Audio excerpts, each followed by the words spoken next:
Hello everyone, welcome back to my YouTube channel My Unique Maths. This side Manju Malik. Hope you are fine. जैसा कि आप सभी को पता है कि हम वैदिक मैथ्स के सूत्राज कर रहे हैं.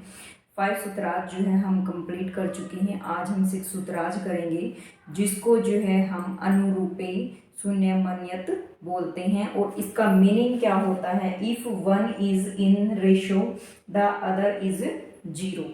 ये क्या है कि अगर एक रेशो और जो दूसरा है वो जीरो हो जाता है. रेशो किसका रेशो? तो हम डीपली इस सूत्र को समझेंगे और फिर उसका क्या इम्पोर्टेंस हमारी लाइफ में होता है, क्या इम्पोर्टेंस इसकी मैथ्स में होती है, ये सारी चीज़ें हम डिस्कस करेंगे.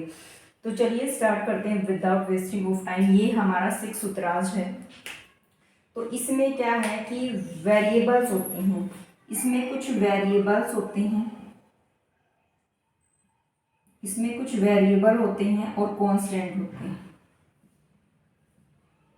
इसमें 2 वेरिएबल होंगे. कोई भी आपको इक्वेशन गिवन होगी उसमें 2 वेरिएबल होंगे और एक कांस्टेंट होगा.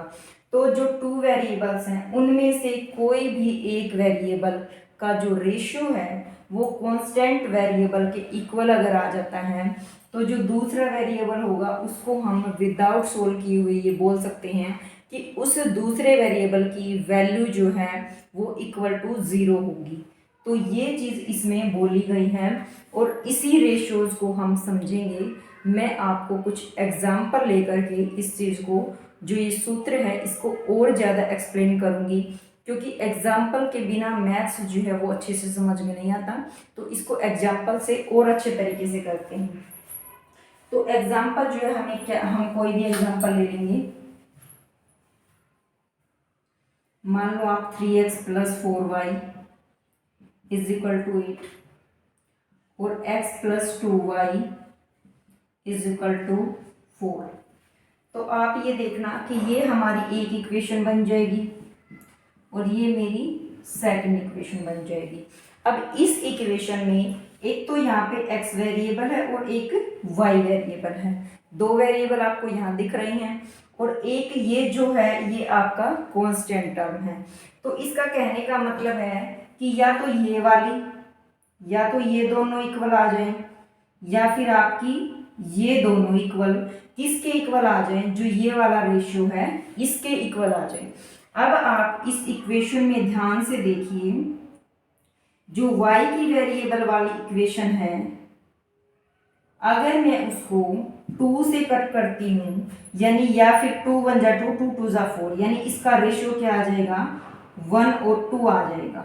ठीक है, 2y यहाँ पर आ जाएगा और 1y यहाँ पर आ जाएगा. यानी इसको कटिंग अगर हम करते हैं तो इसका रेशियो 2 और 1 रेशियो आ रहा. तो इसी तरह से अगर इसको हम करेंगे, ये यहाँ पर इसका डबल है और यहाँ पर ये इसका डबल है. आप इसको इस तरह भी समझ सकते हैं.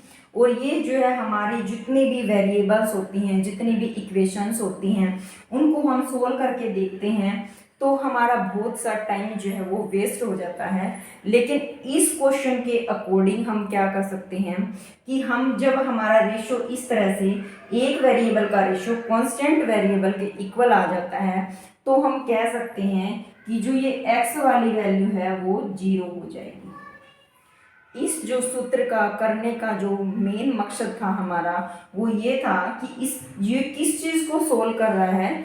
तो ये कह रहा है कि अगर इसका रेशियो इसके इक्वल आ जाता है तो x जो है, जो सेकंड वाला वेरिएबल है, वो हमारा 0 हो जाएगा.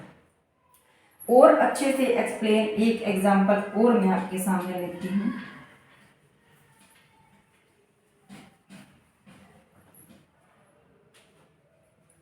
मान लो 6x + 3y is equal to 18 लिख दो यहाँ पे.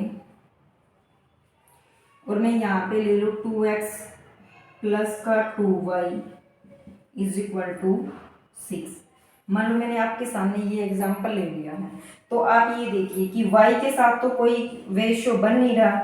तो अगर ये इसका कितना मल्टीप्लाई करे इससे, तो यानी ये इसका 2 3 जा बन रहा है 6 और ये इसका कितना बन रहा है, तो 6 3 जा 18.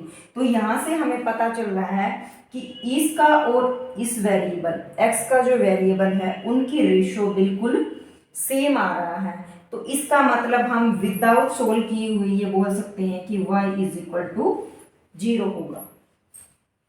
y इज इक्वल टू क्या बन जाएगा, 0 बन जाएगा।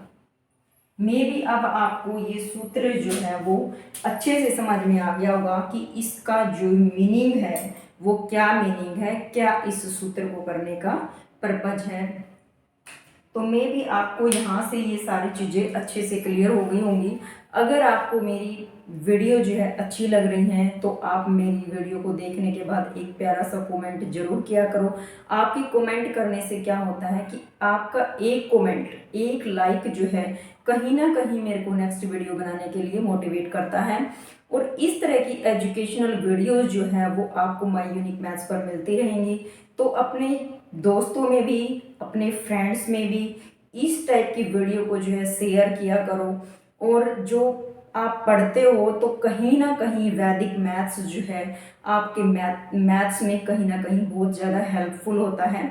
जब आप छोटी छोटी चीज़ों को रेगुलर करना सीख जाओगे तो मैथ्स आपके लिए बिल्कुल हो जाएगा, बिल्कुल ईजी हो जाएगा। Thanks for watching this video.